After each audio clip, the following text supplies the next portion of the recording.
on walks, go outside, make friends that actually light you up instead of drain you. Finding your people. Oh, your people is huge. Finding the people that you can be completely yourself with is the absolute best feeling. I've had that experience over the last few years in a few rooms where I'd love to get back in those rooms again. But like, I'm still attached to people online, but to be physically in the room with them was just like so exhilarating because I didn't have any reason to hold back my full self. And when you're able to do that, it's so freeing to feel the full essence of your power and how you can energize other people around you, or you can love on other people around you.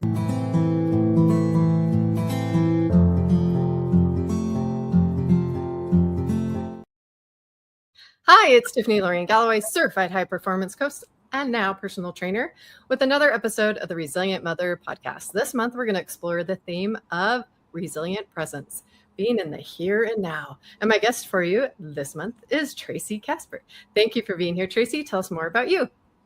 Thank you so much for having me. I appreciate it. I am Traci Kasper. I am the founder of One Small Step Walks, which is a local walking community that has actually branched out and is now international in United States and Canada. Nice. How did that get started? Tell me a little bit more. So I was on about a 8 or 9 year health journey, and walking became a huge part of my journey. But more than that, it's changed into a community where people can come and meet their people, no pressure, no judgment. And we have locations all across the United States, and more locations popping up. Now, I'm a personal trainer at a gym. So tell me about this no pressure, because there are some people that like half the battle is just getting in that door and being in a gym around other people. Other people are inspired by that, but some other people are pretty intimidated by it. You say half the battle. I say it's like 99% of the battle. And that's honestly where One Small Step, the name, came in, is because the way you create habits is just taking that one small step. And while it might seem like actually showing up is a small step, it's kind of a huge step. Absolutely. But it's the first step. And so you just show up and you go, and every single person that leaves a walk has a smile on their face. Nobody regrets coming. I was going to say maybe they feel that way in the gym, but it's a different kind of love in the gym. It depends what your goals are too. Yes. Just to get moving, being around people that are positive, I mean, that's huge. And there's a different mindset for someone who's an athlete versus somebody who's getting back into health, or a mom who's postpartum, or someone who has a health issue and now needs to move. And so you were saying your people. I want to hear more about your people. So honestly, it ranges. It could be, we've had men, we've had women, we've had dogs, so not necessarily even people. But it could be someone who just wants to get their steps in. It could be someone who's looking for a friend, looking for just some vitamin D. They need an excuse to get outside, because right now, sometimes, I mean, I know I'm stuck behind a computer most of the day. Mm-hmm. So honestly, there's something for everybody. Yeah, and that's great. We all need something. And today, like, what's interesting is they're finding less people are obese now. People are becoming a little bit more aware. It is still an issue, but people are becoming aware there's something that they can do about it, and more people are taking control of their health. I saw a really funny meme the other day that said, your new doctors are going to pass their tests with ChatGPT. You better get moving. Like, you better start taking care of your health if people are passing exams and they're not actually learning anything to pass those exams.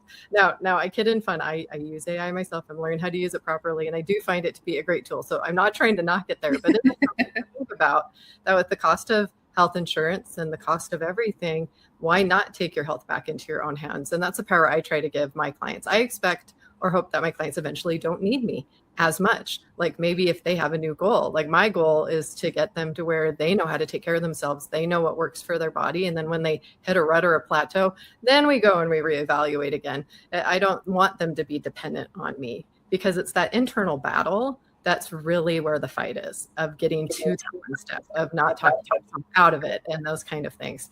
So I do this kind of funny thing with my clients and my coaching clients too. I'll kind of find out what they're passionate about, or I'll try to really find out what their why is.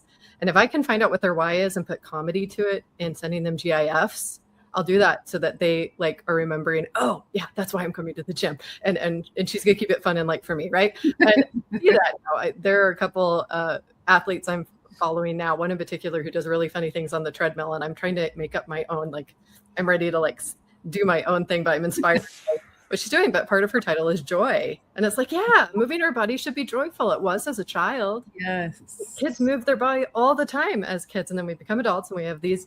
I never pictured I'd be behind a computer. That was never my aspiration at all, but is part of the world today. So what can you do about it? One of my clients does work at an office. And as a high performance coach, the rule is work for 45 to 50 minutes, take a 10 to 15 minute break. Even that means get up, go get a drink of water, sit back down. You'll be more productive. Your brain gets a break, your body gets a break, and you can fully focus again. Other things you can do. I'm sitting right next to my walking treadmill that I have a taller table at. No excuse. I could be talking to you and walking and doing this. It's a little too much for interviews. I also have a stage. I'm so impressed with people that can use those things. I would fall off for sure. Yeah, I go slow. It's not like I'm going fast at all. I go very, very slow so that I can multitask. But, that's one way I combat it. And I'm a mom. I got to be around my kids, and I've got to make sure that I'm available so that some of it gets a little interesting in our smaller space where it's in the living room. So like I got to kick everybody out of the main space in order to make it work. But walking is way more powerful than I think people realize. It's really underestimated. Our bodies were designed to walk at least, I don't know, 3 miles a day, but even 1 mile a day, it sometimes seems like a lot for people now. So yeah, I mean, you just said so many really good tips. And when I help people trying to change just anything, I tell them just to take one thing. And again, I'm just going to hit that. Just do one small step at a time. Yeah. And if you are at a computer all day and you don't have 15 minutes, but you have 10, or you have 5, or maybe you have 2, anything is helpful, and it gets your body moving. It gets the blood flowing. If you can go outside, if you have access, that is the best, because then you get that vitamin D, you get the fresh air. But if you can't, then you do what you can. And that's just what we have to do for everything, is to do what we can. Absolutely. I'm thinking of 2 women that I remember. One was at BYU Idaho in the music department. Now, you knew her because when there was a lunch break, that woman was walking in her white tennis shoes that you could not mistake every lunch break. And then she'd come back, take them off, and go back to work. But like, you didn't miss her. When she was going, she was like, this is my time. You would get outside, and that was like, she took what she could get right throughout her day. And there was another woman when I worked at a dental clinic, same thing. As soon as lunch hit, she had a quick bite, and then she was outside if it was nice enough to be outside, like, because that was the time that she could have. And I was like, oh, and they were super happy people. They were in a better mood, and they just were a really good example. The other example I've seen was people who are early risers. I work on that. It's hard when you got teenagers coming in late, working on it. But, that's this chapter of life, right?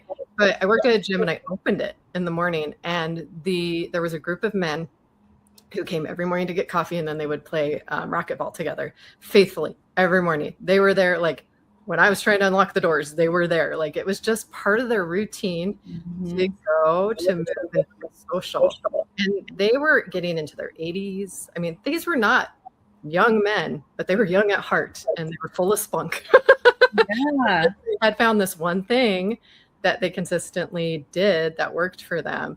And that, I think that's it too. Like, you got to enjoy whatever it is you choose. Absolutely. And that's why one thing at a time is a good idea, because I can give you all these tips. I can give you frameworks. I can give you clients, what worked for one, what worked for the other. But ultimately, we're all unique individuals. We all have a unique makeup. So it's really important to find what you enjoy and what will help you be consistent. But I think when we're just starting something or anything, it's hard. And today we see a lot of instant gratification. Oh, look what they did, or look how many followers they have, or like, and we don't see all the work behind it. We don't see the years of music lessons, or the years of going to the gym, or the years of nobody seeing any of their content online at all. We only see the rewards. And I really see it hurting the youth, especially because they need to see that it was work. So I try to expose my kids to like biographies and things where it's like, let's go see the whole story here. Let's go hear about the work. Let's go see what they overcame, because that's part of the human spirit, is to overcome things. And so, yeah, one thing. I don't want to gloss over one word that you used, consistency. Yeah. Because honestly, that gets so confused, because we confuse it with perfection. Perfection is setting you up for failure. If you want to be, you strive for perfection, which honestly doesn't exist because we're human. And if you have a goal and you miss one part of that goal, you failed. And it's like, okay, well, now I'm going to just forget about it. Where with consistency, if you miss one part of that goal, it doesn't matter. You just get back up, try it again the next day. And the only way that you fail with consistency is if you just quit and stop forever. And I feel like resilience is that way too, like bouncing back. You keep going. Consistency and resilience are a good pair together, because I think the thing I've learned in personal development that I'd never thought about before, because I kind of had these parents with this mentality of, you make a mistake, you've messed up. And then they would like bring it up over and over again. So failure was this like really fatal thing. Instead of, no, it's a lesson. How can you adjust? How can you learn? How can you do that now? And how can you move forward anyway?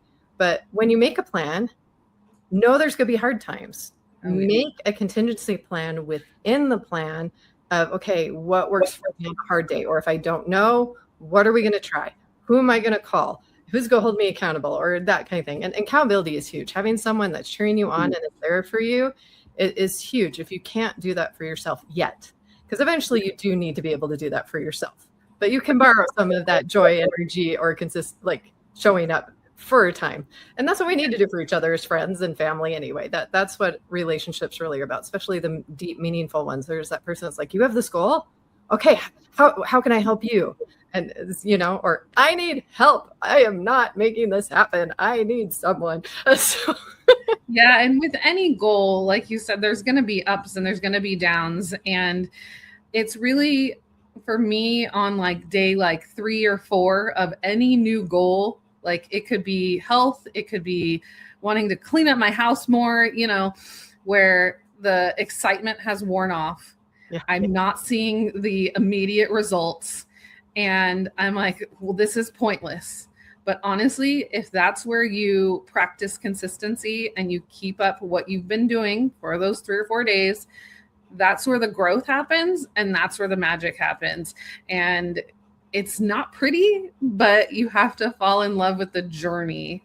And that is hard. And that is a learned process. So also give yourself grace while you're doing all of these things. But then when you've done it, then you can build confidence. It really builds confidence in what you're able to do. And I want to see more of that in the youth right now too, as well. Because where is there that opportunity when we give everybody a trophy, when we acknowledge everyone for effort instead of like showing what's possible? Like I think there's this thing with jealousy, and Mel Robbins has talked about it. You should be using jealousy as, oh, well, I must want that. Why do I want that for me?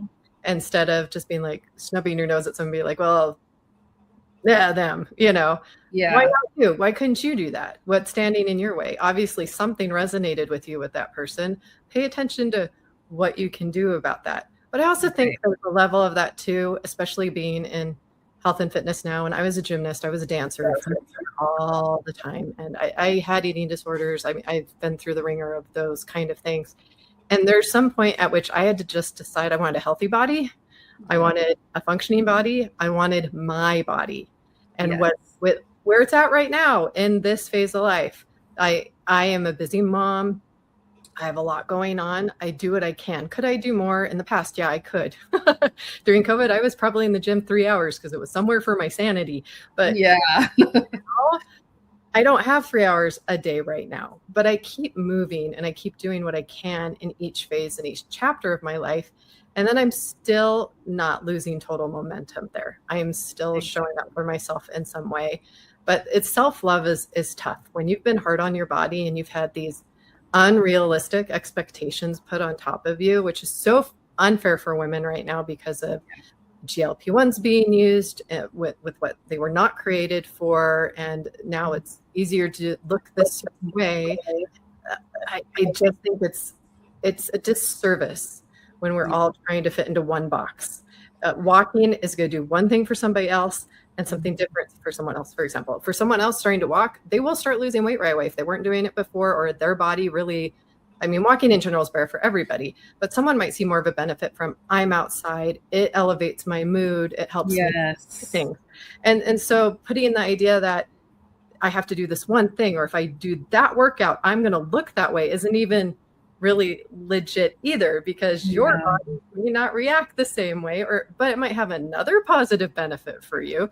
You might not like that, but you might be super strong from doing that, or you might be more flexible, or you might have the mobility, but maybe your body doesn't move in that exact same way. I mean, I have one client who's way taller than me. Well, everybody's taller than me, but that's the side note. I found out going to the gym. So I have people who are taller, like they have to turn their feet out a little bit more to do squats and stuff. And we would tell other people that's wrong, but like they literally have to compensate for having longer bones and longer femurs. And like, you have to adjust. Also, I wouldn't have known that. Yeah. I'm missing a rib in the middle of my back. I'm hyper flexible. So like if I don't work my core, I'll get a swayed back. Like that's half of my battle is what's going on with your body and how can I get it back in its correct posture so you can feel your best, you can be out of pain when you move, or you can build that strength that you want. And so we're individuals. Everybody has beauty, everybody has value, everybody has worth, and I am going to just keep reaching until the day I die. Yes, we do. And sometimes I've been through a lot of those struggles that you named as well. And sometimes when I get hard on myself, I have to take a step back and think, okay, I talk to my body, like I talk to myself all the time, but I say, I love you. You've been through so much.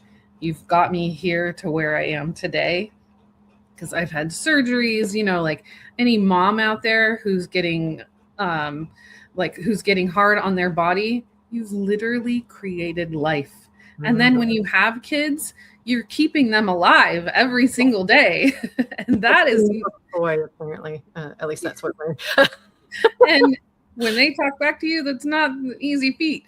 And you know, all the things that you have to go through. So just appreciating your body where it is, it's easier said than done, and it's a practice. I practice mindset. I've been working on this for 6 years now. Had to look to see what year it was. And it's not something that goes, okay, well, my mindset's fixed, I'm done now. It's a daily practice that I have to keep up. I brush my teeth, I mind my mind every single day. And I still have my days where I slip up because, again, we're human, nobody's perfect. And life is just, it's not easy, but you can get certain tools that help you, like going on walks, go outside, make friends that actually light you up instead of drain you, finding your people.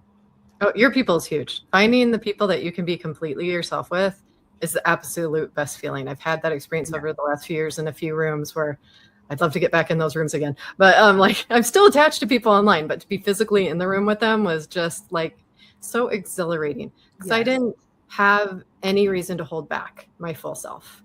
And when you're able to do that, it's so freeing to feel the full essence of your power and how you can energize other people around you, or you can love on other people around you, or, you know, we all have these gifts. We might be the listener, We might be the one with the good energy. We might be the planner. We might be the creative one. Like, and when you get a group of people together, it's that collaboration that's the beauty. I think that's why I love theater so much. And I like things that bring a group together. We create something. We're not in competition with each other. We're creating something together. Yes. And those are my kind of communities if we're wanting to create something. And obviously what you created started small and it's taking off because we need more of that today. We need those opportunities to come together because this individual work on our computers is not that. Yes. We may be working on group things. We may meet in Zooms, but it's not the same as being in rooms with people and even just creating talk and community, just walking even. I mean, it sounds so simple. Exactly. Simple things that get overlooked. It's like Brendan Burchard says, common sense isn't always common practice. So. It's so true. So true. Yeah. And I just love, like, it seems so easy and so simple, but it's so effective in so many different ways. Like you've said, where it could be for body composition, it could be for mental health, it could be for, getting vitamin D in your body, like there's so many different things that it could help with. And then with the added part of community, making friends, finding your people, finding, different avenues. Or another way is I live really close to the beach. So I do all my walks on the beach because that's my happy place. And I never go there. It's like, it's an excuse for me to go to my happy place. I had to make that happen. And so there's just so many. Isn't it funny how we give ourselves permission to do what's right behind in our backyard? Right. That's what I learned during COVID. I found out there were all these trails. Here's what's really funny. Beautiful. My neighbors next to me at the time in Idaho were, they were university professors who had retired. And guess what they had written a book on? All the trails in the area. Like they had literally published a book about all the trails in the area. And I was like, what are the chances of that? But it helped me to realize the parks I could explore. In that same community, they have free lunches in the summer. So it was an excuse to jump from this park to this park to this park to this park and get people to be outside. I thought it was brilliant. I wish more communities would do that because it just made such a difference to see the kids outside. And some programs would come out to the park and they would bring bubbles and they would bring ice cream or different things and have stations for the kids. And like, just, I think getting that back in our kids and the next generation, we got to be the example of it. I feel so spoiled to have grown up in the era of play outside. There were not cell phones. I could ride my bike all over town. Like I don't know that my kids get the same amount of that. I do the best I can to go to the park and do things, but it's a different, strange world we live in, that the world becomes this small. And I mean, we're transported away by the screen, but we're not physically anywhere. Like that's so strange. We're not getting our senses. We're not getting our hands dirty. They're not eating and making mud pie. I mean, I survived that. Like, the stories of like, I love it. Yes, I totally did that. I remember building a bike ramp and like one of us fell off of it and we scraped up our knee. Like, but just things about being a kid as much as we can. Yeah. And keeping that as an adult, bringing it back in, like not waiting for a vacation or when I have time off, or what are you waiting for? Right. And I spend half my life with my niece and nephews, so I consider them to be my children. And yesterday I was with them and I really wanted to go out on a walk. And so I convinced one of them to go with me. I had to beg him. And I said, we could take the dog. Well, I only wanted to take one dog at a time, and there's 3 dogs. So I was like, well, why don't we go 3 times? And so then that got us more steps. And by the end, the other kids were joining in. And like you said at the very beginning, how kids just have so much fun with it. Where I was just leisurely walking, they were running around, like grabbing the dog, and they were having so much fun. And again, it's so simple. Just go outside. Yeah. Yeah. Any way that you can, anywhere that you can. You'll be surprised what you see and find. Yeah. I remember teaching a mommy and me dance class. You got me thinking about it. And It was really fun. And so we like had little 18, 2-year-olds, like kids who are just barely walking and exploring their bodies, and then a little bit older in the class, and they're little tutus and whatnot, and mommy's there too, and mommy's gonna work out, and they are. But my favorite part of class was we had to follow each of the little kids. Like whatever they did, we as adults had to try to do whatever they were doing to the music, and then we would take turns with all the little kids. And like, man, some of the moves they pulled that we tried to do, like, I can only imagine. That sounds adorable and so fun. So fun. I wish I had filmed it back then. I don't know if I had a cell phone with a camera back then. I feel old saying that. But like we can be very creative about how we go about this. And even with walks, it took me a while to find apps that let me measure where I was walking and like figure out a path. I had a goal of trying at one point of doing 5 miles a day and trying to figure out where that was in my neighborhood, or like what 3 miles, or what was that. Because I was training for a triathlon at the time. So I was trying to get minimum walking and then so much jogging every day kind of thing.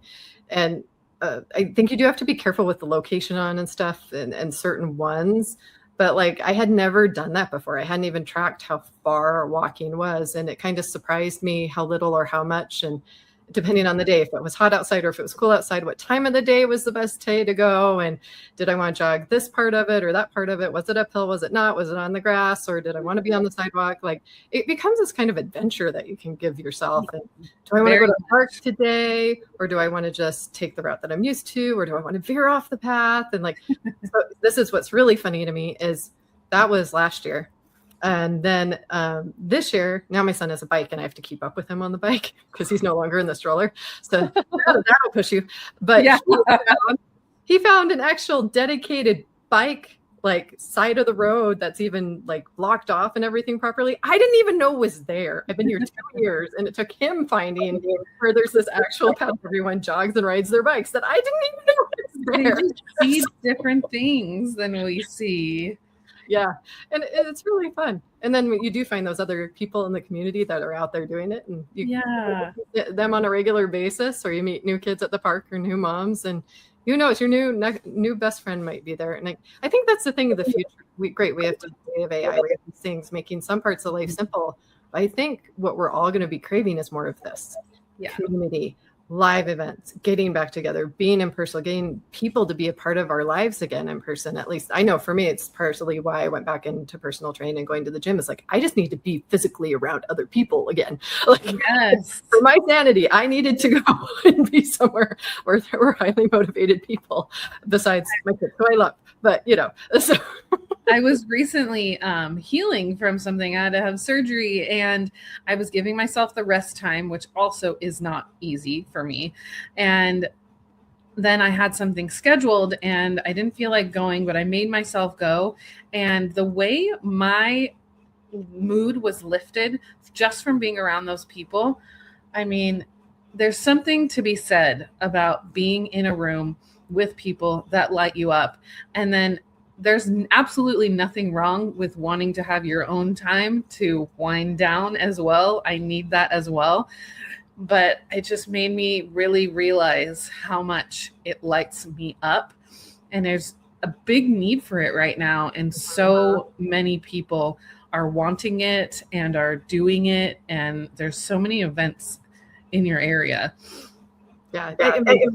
Facebook events that you tell you what's going on in your area. That's everybody advertising what's going on. Yeah, that's one I go to. That's an easy one.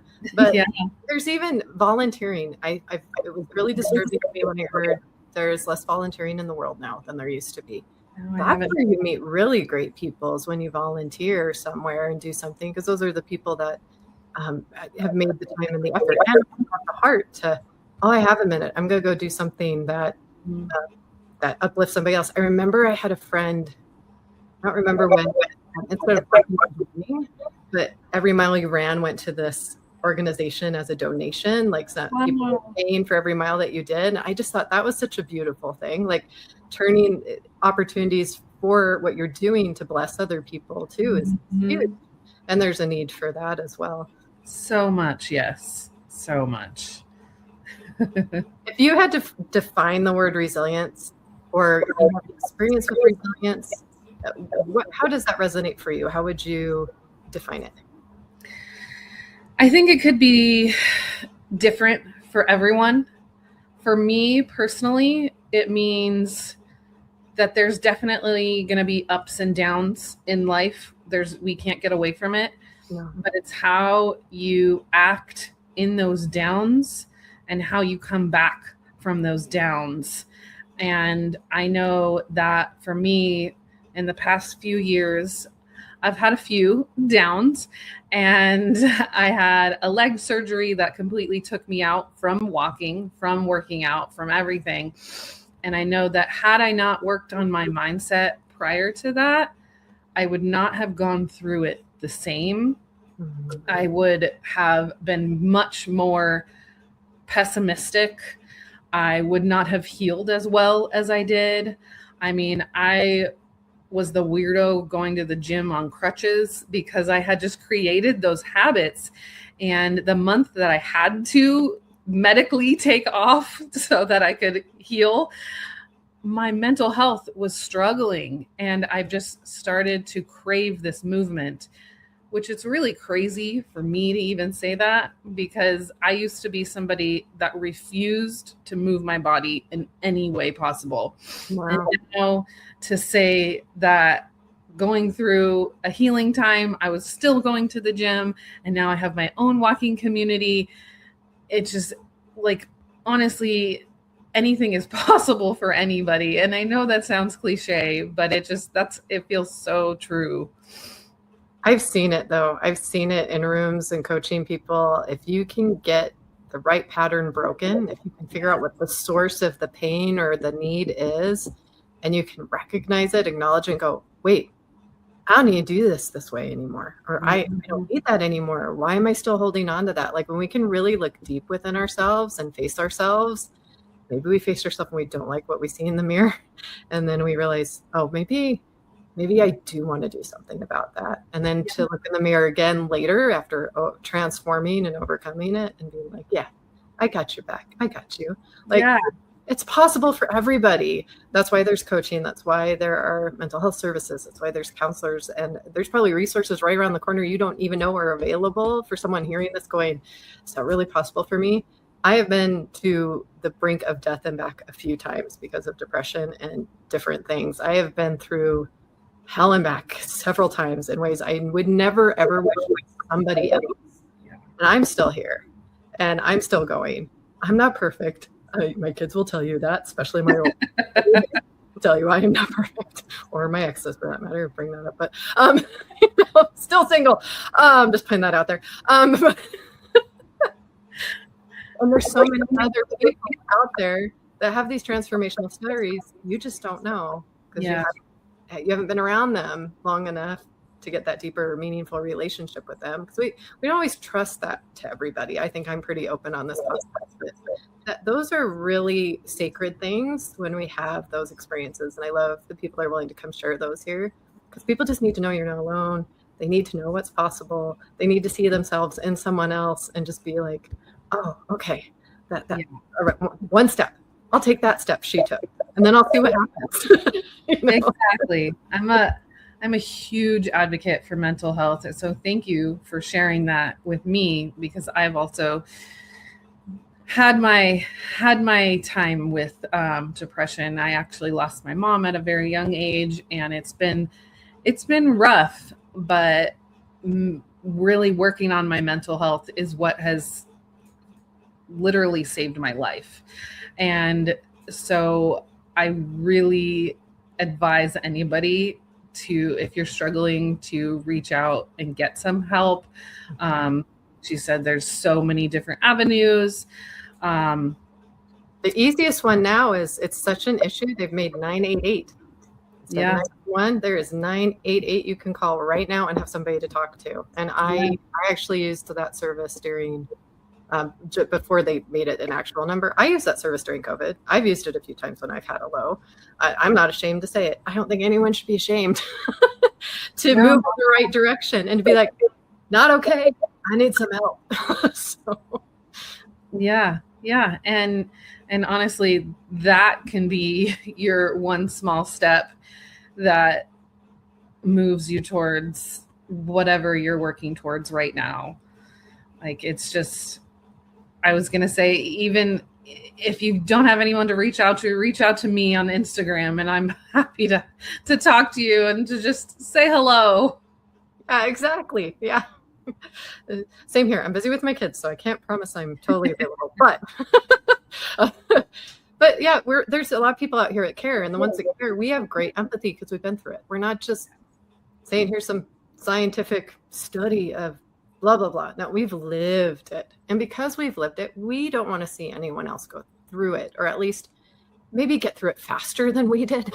I think that's also another part of resiliency, is taking what we've been through and seeing the positive and learning from it, because that is something that not everyone does.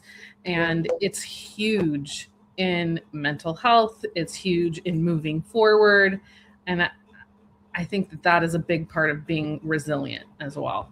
Yeah, we put meaning to it. We bring some purpose to it. I've noticed lately there's some periods of my life where I was like, why did I have to go through that? Yeah. And then I look back now where I have something pop up, or I come across somebody or a situation. I'm like, oh, that's why. Hindsight is 20/20. It's just going to be. Oh yeah. Oh yeah. Control of is the here and now. I have this moment that I'm in.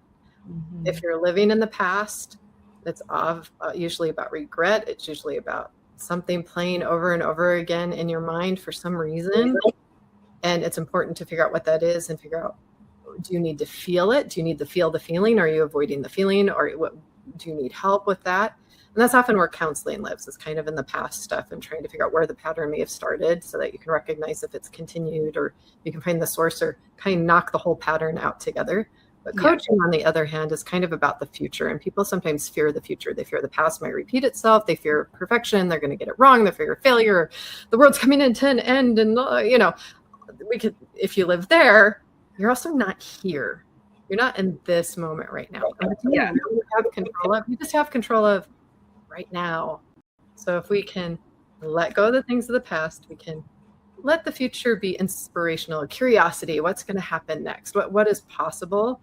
And instead of fearing anything. And then we miss things. We will literally miss great things that are happening right in front of us if we're in either of those places. And I think that's half the battle with mental health, is being able to just be fully present, or recognize why you're not. Why are you outside your body trying to make sure that everything is safe? Well, why are you tired? Have you had the proper nutrition? Are you sick? Is there something like medically that's out of your control that maybe needs to be addressed? Or are you in the wrong relationship that's actually not good for you? Are you not in an environment that feeds your soul, or the wrong job? Or the world is a lot better about let's look at a person holistically. Let's also match the work with it. Let's do those kind of things. But we don't, it's possible. And we're all working more, and we're asking for it. 4-hour work weeks are proving to be more productive. Hybrid, so we can be home part of the time, and at work is proving to be much better for people.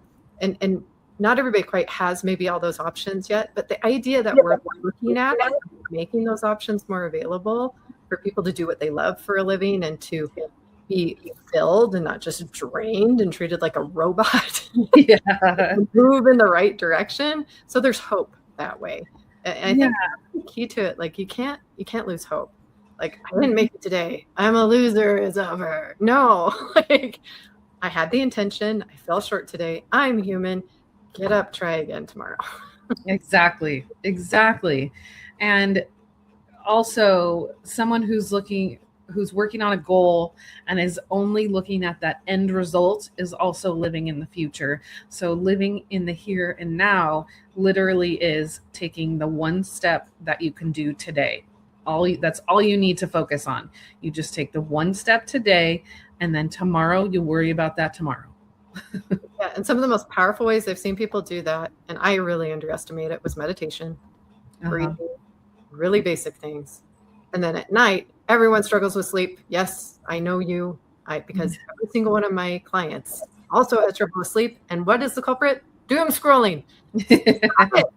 Don't have your phone by you before you go to bed. Instead, have a journal. every single person that has a journal by their bed and has moved the phone into another room has been doing better with that. And I think that's an area everyone's mental health needs some improvement on. Get sleep. You need sleep. Yes. It's such a basic necessity, but we struggle with it for sure. Well, and today it's that dopamine hit, right? Mm-hmm. It's an instant dopamine hit. So it makes me nervous with my kids because they're used to it. I don't think they know they're addicted to it. It was not a part of the world I grew up in. And so I know hard work. I was a gymnast. I had a coach who pushed me hard. We worked 3 hours a day, 5-6 days a week to get those skills, to get that level. And I started at 8 years old. That's late for starting as a gymnast. So it took a year before I was even close to getting any skill at all, but it taught me so much because I had dedicated a whole year to that. And then I was in it for 8 or 9 years. My body still has that muscle memory. My body I still have all the work I put into my body. It's still in there because of repetition. And it takes about 7 years to master any skill. And so the people that master things have stuck with it for at least 7 years, or it's so many hours. I don't know the number off the top of my head right now. So many hours or about 7 years of something. You're a master at a skill. Now, that is also underappreciated, I find. And that's the thing that I think. I have my kids in all these lessons. I have my kids in all this. We're busy, busy, busy, busy, busy. We have so many things. My attention here, attention here, attention here, attention. But if we can focus on our health, on something, one thing, like you said, one thing, master one thing, then add another thing. You are not going to be the master of, like a kid. I laugh when I have my mom who brags about this. I mean, it's great. You can afford to have your kid in all these lessons. I'm sure they enjoy the variety. They're going to figure out what they're good at. But I'm a single mom. So like where I put my effort is really like, where can I put the resource? Like, let's make sure it's going to count. But also my mindset is master one thing, master one skill. Let's find one skill that you really want to commit to. And I will be behind you 100% on that. Because if you learn how to do it with one thing, I know you're going to be able to do that in other things. You're going to learn that you can teach yourself to do more things. But if you do 10 things at once, how can the human brain is not designed to multitask. Like you can't really refine or go deep on anything when you're doing 10 things at once. Yeah, very, very true. Very, very true. Well, I am losing you a little bit. You're like in your stuff. Yeah, there we are. Okay, no, you went away. I've been wanting to correct it, but I didn't. Okay, I'm going like this so I can know this part. But okay. Down. So.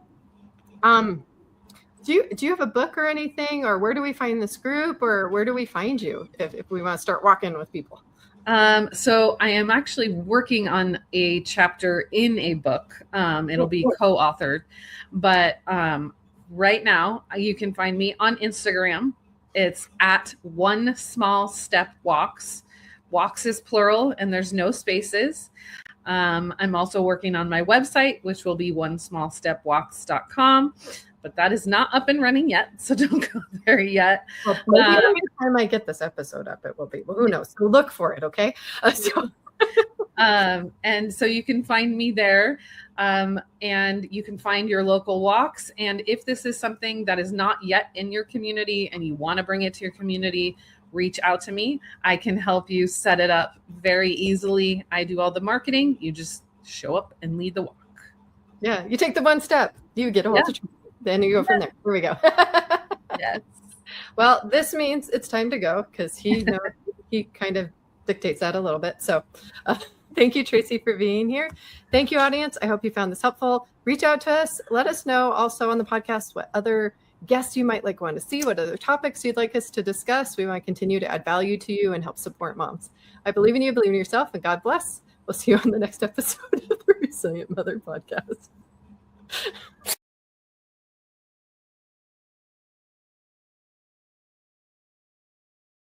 Thank you for joining us today. Please don't forget to subscribe so we can share this message. We are a worldwide podcast with guests all around the world, and we want to continue to grow this community. You can find us on socials. You could also be a guest. Look for that link below if you'd be interested in being a guest on the podcast. If you know a sponsor or would like to be a sponsor, please reach out to me or Catherine as well. Sure. We want you all on this journey. We want to hear your stories. We want to share your stories. We want to gain strength from each other because together we're stronger. And to never forget the blessing of being a mother and what we're creating. We're creating the future every single day of our lives. So get on this train with us and let's do this thing, moms. I believe in you. Believe in yourself. God bless. And we'll see you around. Take care.